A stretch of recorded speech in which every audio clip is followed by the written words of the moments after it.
The market's in an itsy-bitsy little gully right now. It's like everybody said, okay, that was crazy, let's just all calm down.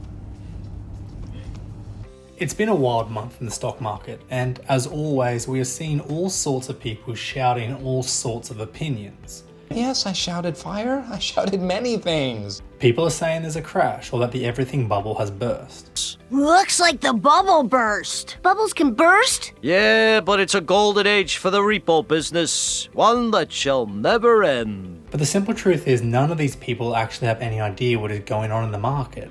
No one does. What do you mean?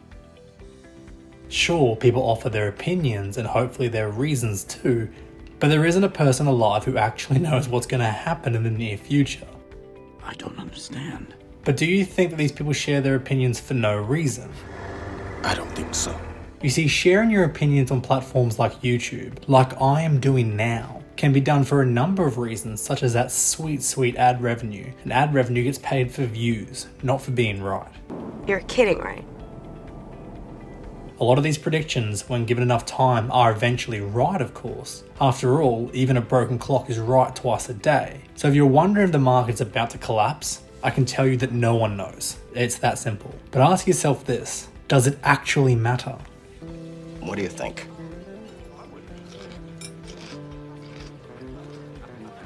I like it. It's creative. So if you're someone investing for the long term, then what the market does in the near future is largely irrelevant. Wait, what are you saying? How is this possible? If the market goes down, then future share acquisitions just get cheaper. And here's where we get to the strategy that is all investors ever actually need to keep investing. Here's where we need some indexes to illustrate my point. Let's start with the S&P 500 here because, well, it's easy, and we'll use the ever so famous VFIX to do this.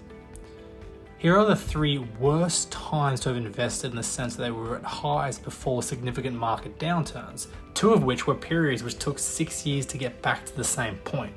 So if you'd invested $35,000 on these 3 days for a total of $105,000, you've done pretty well with a total value as of 1 February 2022 of $268,000. But what if you'd invested that amount, or actually a little bit less, in the form of investments of $400 a month at the beginning of each month during the same period? You would actually have a portfolio of $312,000, so 16.5% more on an investment of a few thousand less. And let's be honest, there are more people who can find a way to save more money than there are people who have a cool $35,000 to invest in any given go. Now VFIX only goes back to its inception in November 2000, but if you consider the same math on an index fund which goes back over 30 or 40 years, the numbers are even more amazing thanks to compounding. So these numbers alone should be comforting, but there's more. Distributions. What? VFIX started paying distributions at the beginning of 2003 and since then has paid distributions 4 times a year every year since. That's great. Yeah, it's all right. If you'd started making these monthly investments back in 2000, you would have received $1,100 last December for doing nothing. You'd have earned over $4,000 last year in distributions. But what if we had done this with VFIX, which has been around longer than VFIX, so we can have a look at what it seriously looks like for long-term compounding and growth? Well, we keep the same strategy of investing $400 at the beginning of every month since 1985 when VFIX started, you would have a portfolio today worth a whopping $1.1 million.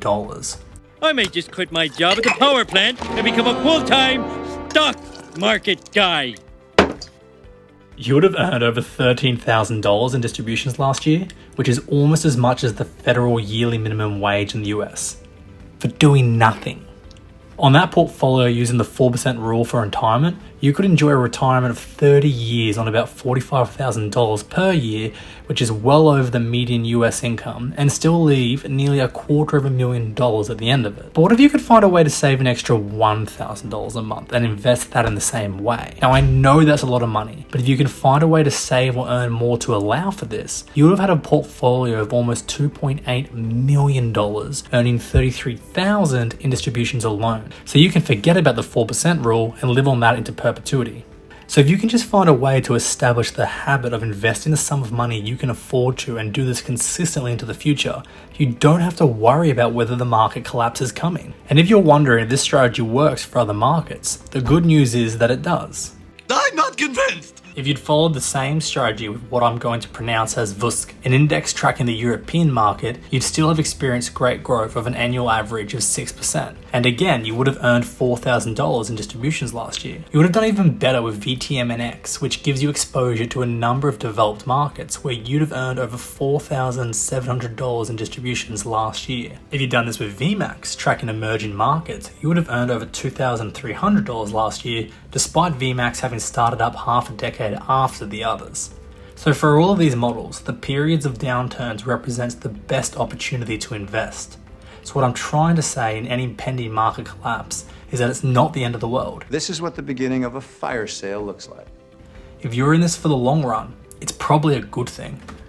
As per the usual YouTube standard, guys, if you like this video, please do like, comment, subscribe. As a new channel, we really appreciate your support.